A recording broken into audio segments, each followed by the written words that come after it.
The hangar was quiet. Not the peaceful kind of quiet, but the heavy, uncomfortable kind, where men avoid eye contact and swallow their thoughts.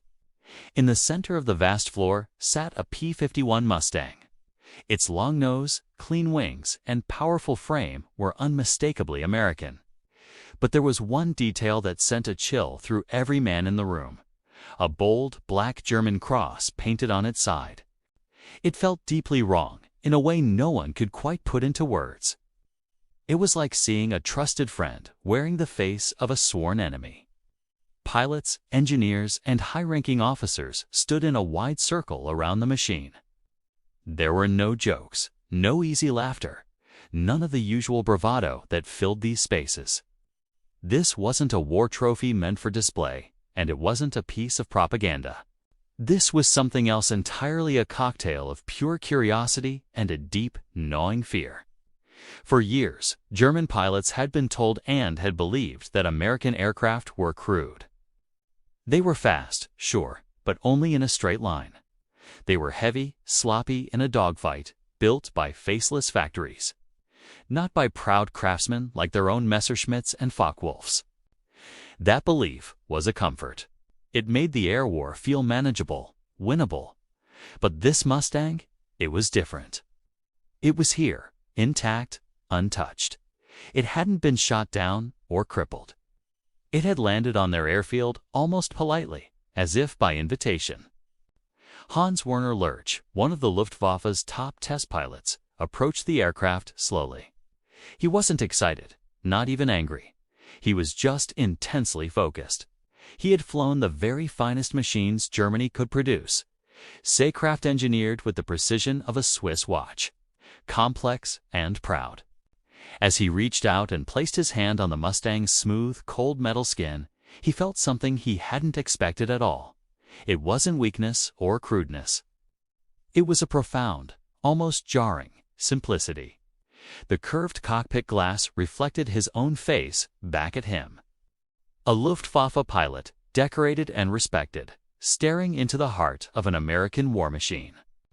In that silent, heavy moment, something fundamental shifted inside him. No alarms went off, no one spoke a word, but a thought began to form in his mind, a thought so unsettling he didn't want to finish it. It was a cold, hard realization that settled in his gut with a weight of dread. If this plane flies the way it looks, then this war might already be decided. And that thought, that quiet, internal acknowledgement of a potential truth, was more terrifying than any enemy he had ever faced in the sky. When Lurch climbed into the cockpit, he was prepared to be unimpressed. The layout was stark, functional, where his German fighters had a complex array of dials and levers. The Mustang's controls were straightforward, almost intuitive. Everything was exactly where it needed to be. There were no unnecessary complications. It was designed for one purpose: to be flown effectively in the heat of combat. The American philosophy was laid bare before him, not crude, but brutally efficient. He started the engine. The roar of the Rolls-Royce Merlin was a sound he knew, but in this airframe, it felt different. It was a deep, confident rumble that promised immense power. As he taxied onto the runway, he could feel the eyes of every man in the hangar on him. This wasn't just another test flight. This was an inquest. He pushed the throttle forward, and the Mustang surged ahead with an eagerness that caught him by surprise. It didn't just accelerate, it leaped into the air. Once airborne, the true revelation began. The Mustang wasn't just fast, it was agile. It responded to his slightest touch with a grace he had only ever experienced in the lightest German interceptors. But this was no lightweight. It was a long-range escort fighter, heavy with fuel and ammunition, yet it danced in the sky. He pushed it through a series of demanding maneuvers: tight turns, steep climbs, high-speed dives. The plane never complained. It felt stable, forgiving, and incredibly potent. The panoramic bubble canopy gave him an unparalleled, unobstructed view of the sky around him, a tactical advantage so significant it was almost unfair. He flew for what felt like an eternity, lost in the pure mechanics of flight, a pilot communing with a machine. But as he brought the Mustang in for a smooth landing, the weight of his discovery returned. He had just flown the enemy's best, and it was superior in ways he couldn't have imagined. It combined speed, range, agility, and visibility into one terrifyingly effective package. Climbing out of the cockpit, he avoided the searching eyes of his superiors. What could he say? The truth felt like treason. The comforting myths they had built about American industrial might being all quantity and no quality had just been shattered. This P-51 wasn't just a good plane. It was a war winner. And as Hans Werner Lurch walked away from the captured Mustang, the silent hangar felt less like a place of military strength and more like a tomb where a terrible, unspoken truth had just been buried. The war in the air had changed, and he was one of the first to know it. Hans Werner Lurch wasn't just another pilot. He was a product of German engineering culture, shaped and disciplined by it from a young age. Long before the war, Germany instilled a unique philosophy in its pilots. You were taught to respect machines the way a virtuoso respects their instrument. You didn't just fly an aircraft, you mastered it, becoming one with its complex systems. Lurch grew up surrounded by a powerful idea. Precision was a moral imperative, and complexity was a sign of superiority. If something was difficult to build, it must be better. This conviction wasn't just his. It was the lifeblood of the entire Luftwaffe. You could feel it in the hangars, hear it in the classrooms, and see it in the quiet, confident way instructors talked about British and American planes. German aircraft were like finely crafted watches built with tight tolerances, sharp responses, and demanding constant, focused attention. But in return, they rewarded skill with an unparalleled sense of connection. Flying one made you feel chosen, elite, and intellectually superior to your adversary. For Lurch, this belief was central to his identity. It wasn't arrogance, it was a deeply ingrained part of who he was. As a Luftwaffe test pilot, he carried the pride of a nation that placed its faith in engineers over politicians. Every switch, every gauge, every lever in his cockpit told a story of control, discipline, and the pursuit of perfection. In this world, mistakes were not forgiven, but excellence was revered. This culture forged Lurch into a man who valued intense effort, who believed that victory belonged to those willing to conquer complexity. In his mind, American aircraft were the polar opposite. They were mass-produced, simplified, and built for pilots who needed their machines to do the thinking for them. This belief was comforting because it drew a clear, reassuring line between us and them. It defined his world and his purpose within it.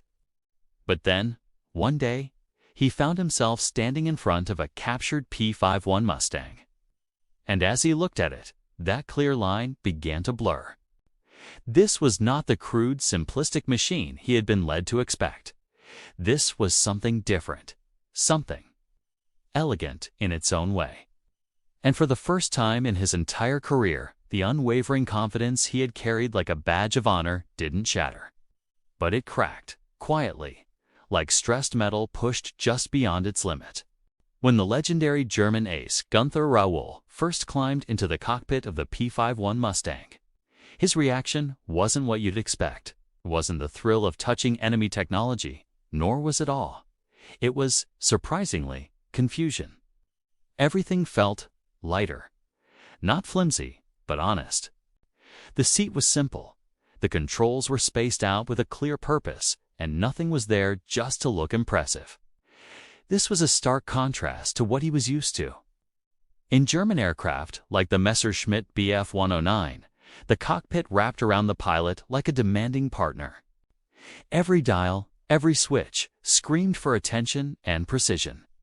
It was a space that constantly tested you, demanding your absolute best. Here, in the Mustang, it felt more like a well-made tool, patiently waiting to be used. The throttle moved with an easy smoothness. The pedals responded without a fight.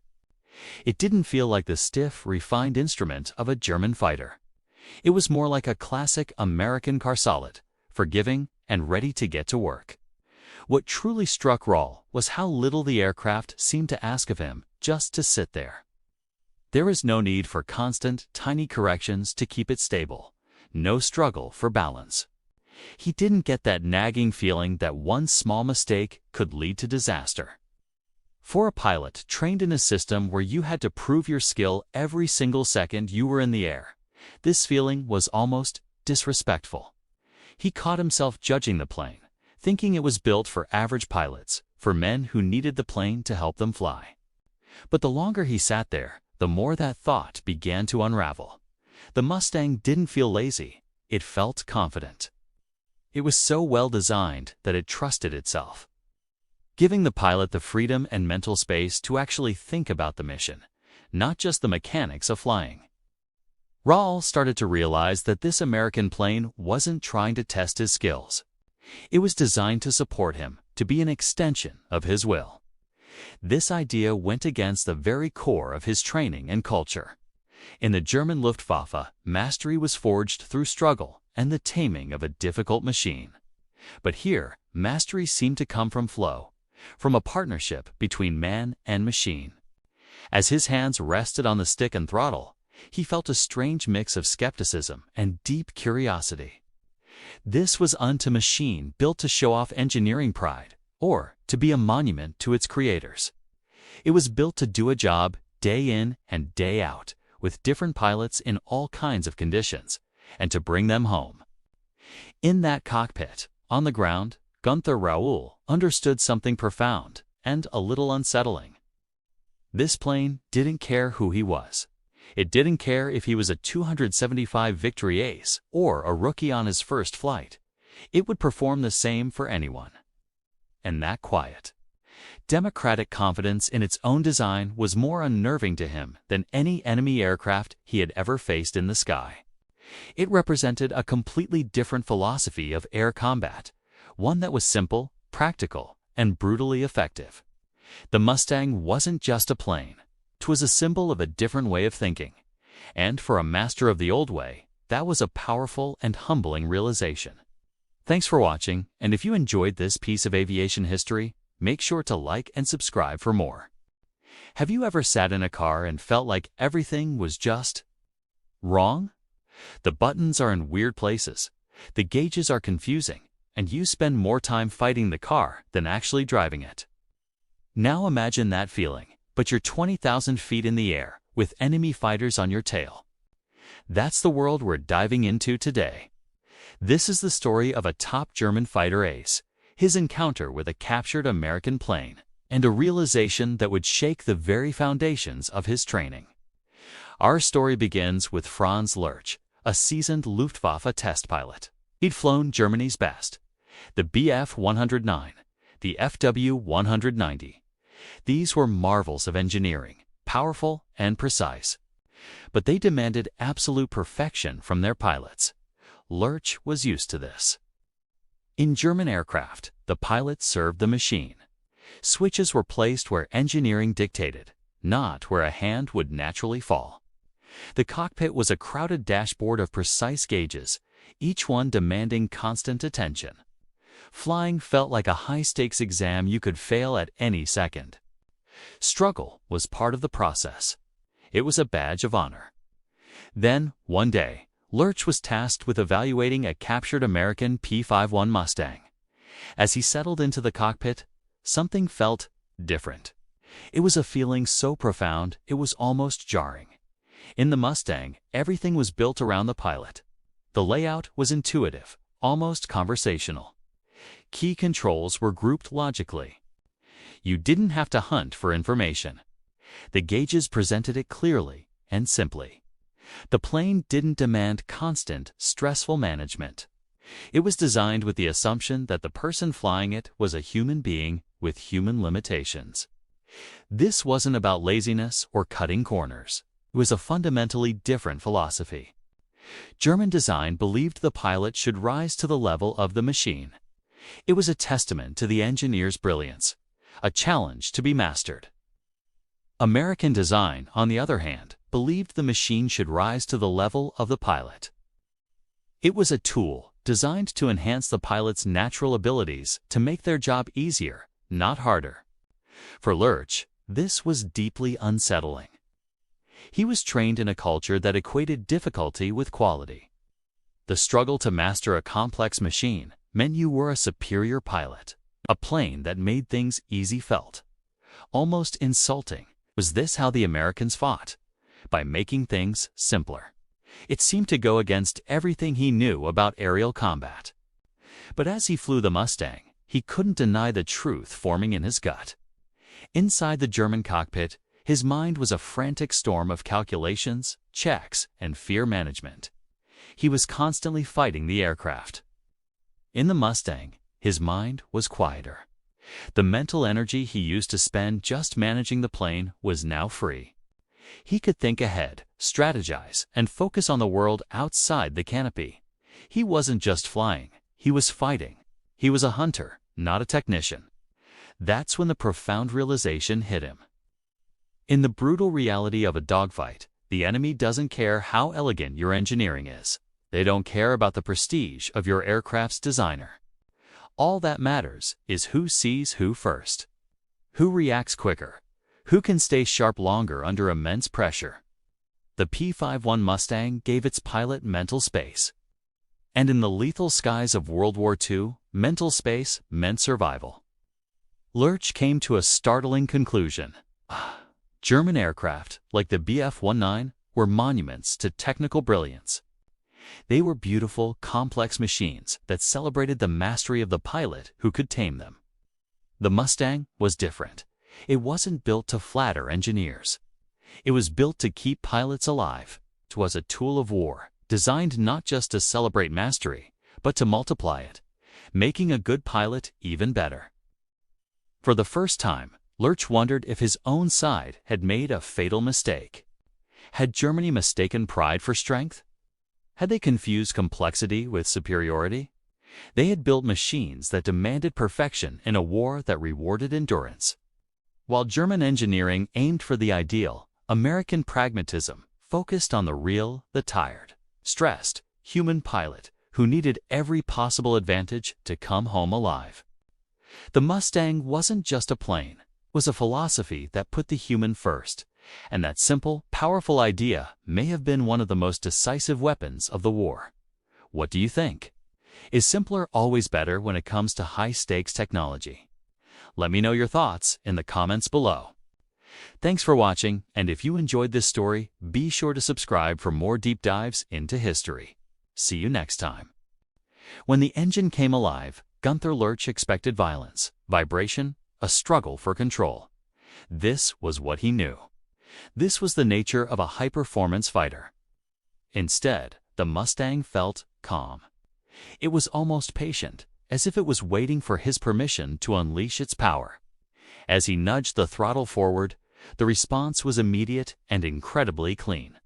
There was no hesitation, no complaint from the engine or the airframe.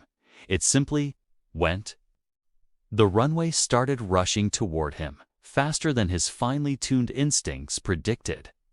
In German fighters, a takeoff was a battle. It demanded constant attention, correction, and a deep respect for the machine's brute force. But this was different. The Mustang lifted itself off the ground with a confidence that felt almost careless. The wheels left the tarmac sooner than he expected, and just like that, the airfield was dropping away beneath him. The acceleration wasn't a dramatic, back-snapping jolt. It was relentless. It was a steady, powerful pull that just kept building and building. Lurch glanced at his instruments and realized he was climbing much faster than he should be, faster than his mind had prepared for. Yet, the aircraft felt completely, utterly under his control. It wasn't asking him to fight against the laws of physics. It felt like it was cooperating with them, bending them to its will. Without even noticing, his hands, which had been gripping the controls tightly, began to relax. His breathing slowed. This was completely unfamiliar territory. In the Luftwaffe, power always came with tension. Speed demanded constant vigilance, a battle against instability. But here, speed came with an unnerving stability. The Mustang tracked straight, obedient, almost indifferent to the small pockets of turbulence that should have been jostling it around. Curious, Lurch pushed the plane harder, expecting the limits to announce themselves with a shudder, a buffet, a sign of strain. They never came. The aircraft simply absorbed his inputs and translated them into smooth, efficient motion with an unsettling ease. For a test pilot trained to read every single warning sign, the sheer absence of drama was deeply unsettling. This wasn't the raw, untamed aggression of the machines he was used to. This was something else. This was confidence, engineered into every rivet and every spar of metal. And with that came a strange and profound sense of freedom. It wasn't the reckless, wild freedom of pushing a machine to its breaking point. It was the kind of freedom that comes from trust. Trust that the machine would not betray him. Trust that he could focus his attention on the sky, on the mission, instead of having to constantly fight the aircraft itself. As the ground shrank to a patchwork quilt far below, a quiet thought surfaced in his mind, growing louder and more insistent. A pilot who feels this safe, this in command, can think faster. He can see farther. He can fight longer. And that single realization, in that moment, hit him harder and with more force than the Mustang's incredible acceleration ever could. This wasn't just a different airplane. It was a different philosophy of air combat. And he was sitting right in the middle of it. As the Mustang climbed higher, the air thinned and the sky darkened into a deeper, richer blue. This was the kind of altitude where mistakes stopped being forgiving. Eric Lurch knew this zone well. In a Messerschmitt Bf 109 or a Focke-Wulf 190, this was where German engineering began to feel both proud and fragile. Engines demanded constant care. Controls grew heavy and stiffened up. Every single extra foot of altitude came with a negotiation against physics itself. But this captured P-51 Mustang just kept climbing, as if altitude was merely an afterthought. The speed didn't bleed off. It stayed right there with him, steady and impossibly confident. Lurch glanced down at the gauges, then outside at the vast emptiness, then back again. He was searching for that moment where the laws of physics would finally push back, where the machine would show its limits. But that moment never came. He imagined a German fighter flying beside him. The pilot would have the nose pitched up slightly, fighting to keep the engine's power alive, constantly, acutely aware of his aircraft's operational ceiling. In the Mustang, those limits felt distant, almost theoretical. The aircraft didn't punish altitude, it seemed to own it. Lurch nudged the throttle forward and felt the response immediately. There was no hesitation, no protest, no sign of strain. Just smooth, effortless power. And right there, the brutal truth hit him. At high altitude, the very domain where escort fighters lived or died, the Mustang was simply better.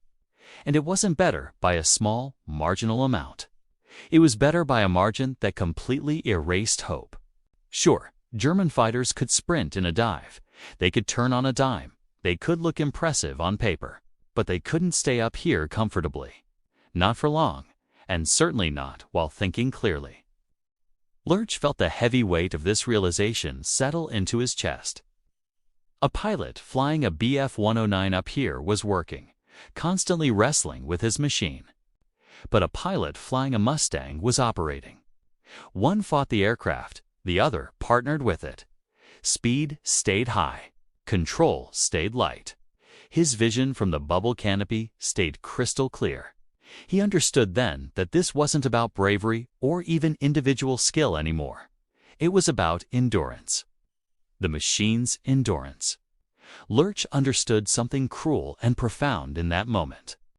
The Mustang didn't need a better pilot to win. It just needed an average pilot who could stay calm for longer. And in a long, grinding war fought across the endless skies over Europe, that difference was absolutely fatal. As the Mustang cruised effortlessly through the thin, cold air, Eric Lurch was no longer just evaluating an enemy aircraft. He was witnessing the quiet, undeniable collapse of a fundamental belief he had trusted his entire life. the belief in the unquestionable superiority of German technology. The rules of the air war had changed, and he was flying the very machine that had rewritten them. This story isn't just about a plane. It's about the moment a seasoned expert faced a reality that shattered his worldview. The P-51 wasn't just another fighter. It was a symbol of a new kind of industrial and technological might that would ultimately decide the war. The landing was smooth, almost gentle, as if the Mustang wanted to prove one final point. Luftwaffe test pilot Hans Lurch brought it down without a fight. No struggle, no last-minute corrections. It was just a clean, effortless return to the ground. When the wheels touched the runway, a strange feeling washed over him. There was no sense of relief in the cockpit, just a quiet heaviness settling deep in his chest. As the engine sputtered to a halt and the propeller spun down, the sounds of the world rushed back in. Men began to approach the aircraft. They were the same pilots and engineers he had seen before takeoff, but something had profoundly changed. No one spoke. No one rushed forward with excited questions. Their eyes avoided each other, darting away whenever they met. In German culture, silence often signifies respect, but this was a different kind of silence. This silence was understanding. It was a shared, unspoken acknowledgement of a new, terrifying reality. Lurch climbed out of the cockpit slowly, his movements careful and deliberate. He didn't look triumphant, nor did he look defeated. He just looked older, as if the last hour had aged him by years. The weight of what he now knew seemed to press down on his shoulders. The other pilots stood there, a silent circle of men who had dedicated their lives to air combat, now staring at a machine that challenged everything they believed in. Finally, someone broke the oppressive silence, his voice almost a whisper. How did it fly? The question hung in the air, simple yet loaded with 1,000 others. Lurch paused. He wasn't searching for the right words. He knew exactly what to say, but the truth carried an immense weight, and he felt it in every fiber of his being. This wasn't a machine you could simply dismiss as another enemy plane. This wasn't an opponent you could outmaneuver with sheer pride or a stubborn will to win. He looked over at the captured P-51 Mustang, its metal skin cooling under the hangar lights. The plane sat there, quiet and indifferent to the shock and awe it had just caused. It had done its job, and now it rested. The men around it, these seasoned veterans of the sky, they understood without needing a detailed report. They had seen it with their own eyes. If this American plane could perform the way it just did, if it could climb and turn and fight like that, then the air war over Germany was no longer just a battle of courage or skill. It was now a battle against time, and time, they all knew, was not on their side. Lurch finally spoke, his voice low and steady, confirming their deepest fears. He described an aircraft with no weaknesses, a fighter that could outclimb their best, outrun them at altitude, and outlast them with its incredible range. He explained how it handled with a grace and precision that felt almost alien. There were no tricks, no hidden flaws he could point to, no comforting lies he could offer. There was only the brutal, honest truth. The Mustang was a masterpiece of engineering, a perfect war machine. As he spoke, the mood in the hangar didn't shift to fear or despair. Instead, a profound sense of realization settled over them. It was a moment of clarity, cold and sharp. The kind of truth that doesn't need to be debated or argued over. It simply arrives, lands safely on your runway, and leaves nothing but an unshakable weight behind. They were no longer just fighting men. They were fighting the future. And they had just seen it taxi into their hangar. The implications were staggering. All their training, all their experience, all the sacrifices they had made suddenly seemed insufficient. How could you defeat an enemy who possessed not only numbers but also superior technology? The air superiority they had fought so hard to maintain was slipping through their fingers. And this silver aircraft was the tangible proof. The hangar remained silent long after Lurch finished speaking. The P-51 Mustang became a monument to a foregone conclusion. For the pilots of the Luftwaffe, the war in the air had just been lost. Not in a fiery dogfight miles above the earth, but right here, on a quiet afternoon, in the deafening silence of a German hangar.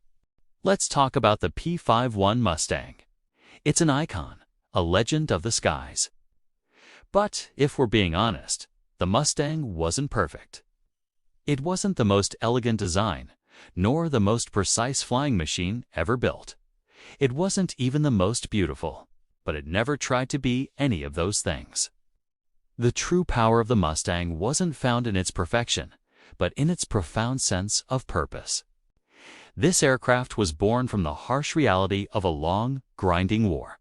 A war fought over immense distances, demanding incredible endurance from both man and machine. This was a war of fatigue, where pilots were sent into the sky again and again, day after day. Imagine carrying that weight, the fear, the stress, the bone-deep exhaustion into combat, knowing you had to do it all over again tomorrow. That was the brutal context the Mustang was designed for. Now, let's contrast that with its adversaries. German aircraft, like the Messerschmitt Bf 109 or the Focke-Wulf 1090, were engineering marvels. They were brilliant, demanding, and incredibly proud machines. But they asked too much from the pilots strapped inside them. Flying one was like taming a wild animal. It required constant, unwavering focus, a relentless effort to master its quirks, and a level of excellence that was nearly impossible to sustain. One moment of lapsed concentration, one small error, and the machine could turn on you. This design philosophy was a reflection of a culture that prized individual brilliance and technical superiority above all else. The Mustang, however, asked for something entirely different from its pilots. Its core request was simple: stay alive, stay aware. Last, it was designed with the human element at its very core. The cockpit was relatively spacious and comfortable for a fighter. The controls were responsive, but not overly sensitive. It was a stable gun platform, making aiming less of a chore. Crucially, it forgave the small mistakes that a tired, stressed pilot was bound to make. It didn't punish a moment of imprecision. Instead of draining a pilot's mental and physical reserves, the Mustang helped conserve them. This was its secret weapon. It took average, everyday pilots, the vast majority of any Air Force, and turned them into reliable, effective combatants. And in a long, drawn-out war of attrition, reliability will always, always defeat fleeting moments of brilliance. You don't win a marathon by sprinting the first mile. You win by setting a sustainable pace, by enduring, by being there for the finish line. One of the most insightful perspectives on this comes from a German ace, Herbert Lurch. He wasn't just a pilot. He was a thoughtful observer of the human condition. Lurch understood that the war wasn't lost because Germany lacked courage or skill or intelligence. It was lost because the entire German war effort, from its strategy down to its aircraft design, trusted pride over sustainability. They built for the perfect pilot, the ideal scenario, the decisive, glorious battle. They didn't build for the reality of a war that just kept going, a war that ground people down. The P-51 Mustang didn't win the air war by being superior in every single category. At any given moment, there might have been a German fighter that could outclimb it, outturn it, or outgun it in a specific situation. But the Mustang didn't need to be the absolute best at everything. It just needed to be good enough in all the categories that mattered for a very, very long time. It was good enough to escort bombers all the way to Berlin and back, a feat that fundamentally changed the air war. It was good enough to hold its own against the best fighters the Luftwaffe could field. And it was good enough to keep its pilots alive and effective, flight after grueling flight. That is why it mattered so much. Its legacy isn't that it was an unbeatable superweapon. Its true legacy is that it made the enemy's defeat inevitable. How? By being the right tool for the job. The war in the air over Europe wasn't a series of noble, one-on-one duels. It was an industrial-scale conflict. It was about numbers, logistics, and endurance. The side that could put more capable pilots in the air for longer and lose fewer of them was going to win. The Mustang was the ultimate enabler of that strategy.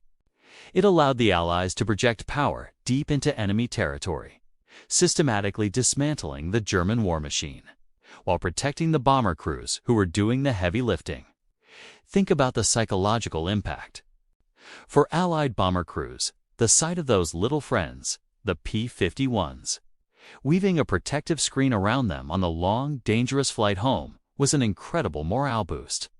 For the German pilots, the sight of Allied fighters over their own cities was a devastating blow. It meant there were no safe skies, no respite. The front line was everywhere. In the end, this story teaches us a powerful lesson that extends far beyond aviation or military history. The most dangerous, most effective machine isn't always the one that looks the most powerful or has the most impressive specifications on paper. It's not the one that demands perfection from its user. The truly revolutionary machine is the one that empowers ordinary people. It's the one that lets them keep going, to persevere and endure when everything and everyone else is demanding that they break. The P-51 Mustang was more than just metal, rivets, and a Merlin engine. It was a testament to the idea that in the great struggles of history, endurance is a weapon, reliability is a superpower. And the key to victory is not to be perfect, but to be unbreakable. That's the real story of the P-51, and that's why it remains one of the most significant aircraft ever built. Thanks for watching. If you found this story as fascinating as I do, consider subscribing for more deep dives into the machines and people who shaped our world. See you next time.